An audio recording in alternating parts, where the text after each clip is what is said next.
The axolotl is a strange and charismatic amphibian. It has a strange appearance, perhaps most characterized by its iconic gill frills that splay out from the sides of its head, behind its skull. What's also iconic is the axolotl's remarkable ability to regenerate damaged tissue, which includes everything from its limbs, to its organs, to its spine, and even its brain. If up to half of its brain has been damaged or destroyed, it can be regenerated, and it won't die. That's incredible. But this particular aspect of axolotl life is not entirely well understood. The axolotl has remained a stubborn enigma because its genome has been remarkably challenging to fully sequence and to fully map. So this is why it's kind of a big deal that a lab at the University of Kentucky was able to make such a complete genetic mapping. So there's a couple reasons why it's hard to fully sequence and map out the axolotl's genome. First, its genome is huge. It's crazy huge. The human genome is about 3 billion base pairs.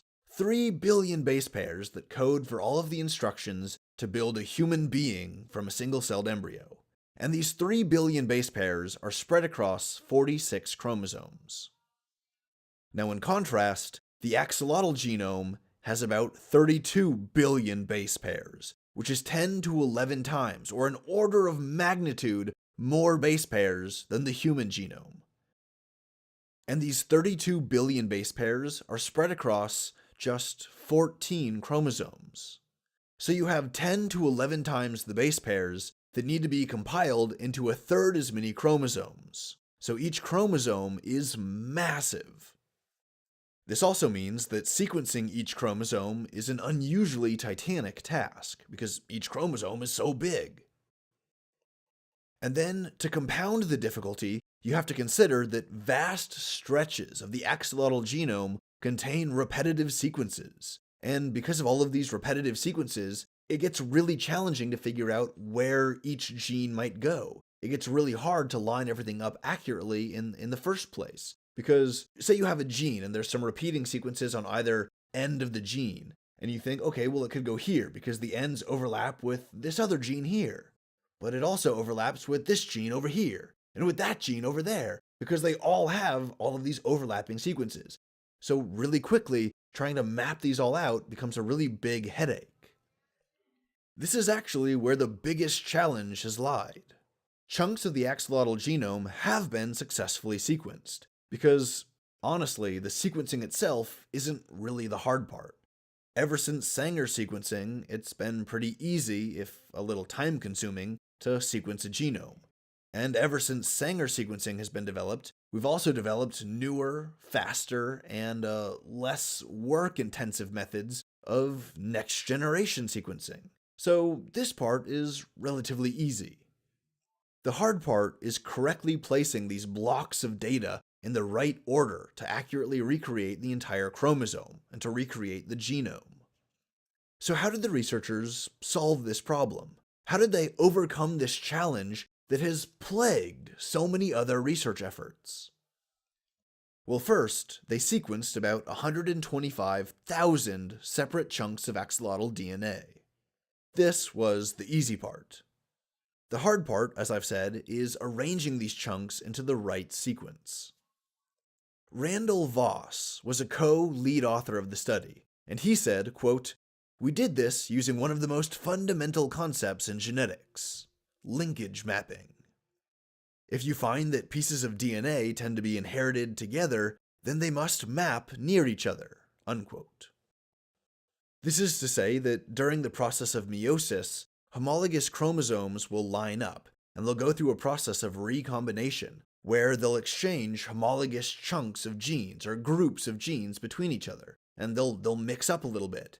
And this is why meiosis can create genetically unique or genetically novel gametes, which can lead to genetically novel offspring. If you have genes that are relatively close together in the chromosome, then these are less likely to be broken up during this recombination process. They're more likely to be recombined and swapped around as a group.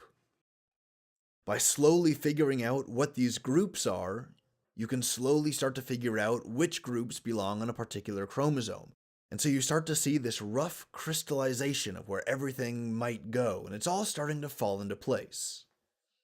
Over several years of study, they used this technique to slowly group the smaller pieces together, to create larger pieces of the genome.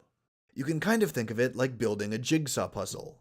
You could look at the box art to see what the finished puzzle will look like, and you can identify certain details. Like, for example, let's say that you have a puzzle and the image is of a rainy European street at night.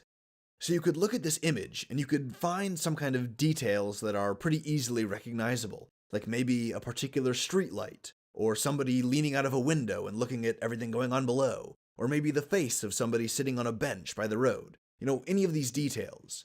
You can find the pieces that have those details and you can put them approximately where you think that they'll go in relation to each other. And then you can start finding new pieces that'll attach onto these. You get a few regions started, and these regions will grow as you add more pieces. And eventually, they'll start to meet up and link together, and they'll start conglomerating into the whole image. The researchers did this with the axolotl's genome, and as they did so, they started to understand certain aspects of axolotl growth. Once this larger picture started to crystallize, they then went back and did a genome sequence on all of the axolotls that they had used in their crossbreeding experiments. Because they now had a rough idea of how all of these genes were organized, they could organize all of the genes of all of these axolotl individuals, and this gave them a much clearer picture of what was going on. And it also uncovered a few more secrets. For example, they found an individual axolotl who couldn't actually regenerate damaged heart tissue, because it had a mutation that knocked out a gene called the TNNT2 gene. Identification of this gene is important, because it will allow future researchers to possibly identify that gene or a similar related gene in mammals, and we can see how that gene is being expressed. If it's not being expressed, then that particular pattern of genetic expression could be like an obstacle or a roadblock that's inhibiting a regenerative capacity in mammals. The end result of all of this research was the highest resolution map of the axolotl genome that's ever been created. This study has been described as a landmark, and it's remarkable for many reasons. First, there's the sheer size of the genome and the effort required to sequence all of it.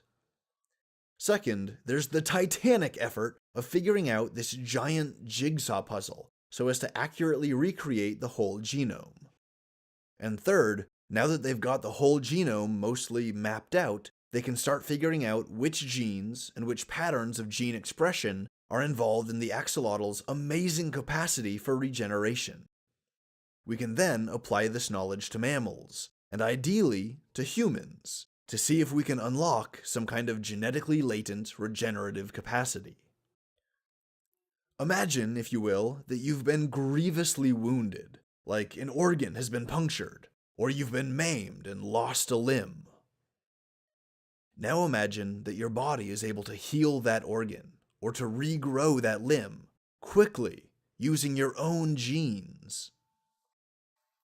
Randall Voss said, quote, "The DoD, the Department of Defense, is interested in sustaining the axolotl for regenerative medicine research, given its promise to reveal regenerative repair therapies for finger and hand injuries in battle. That promise is now realized with a complete genome assembly." Unquote.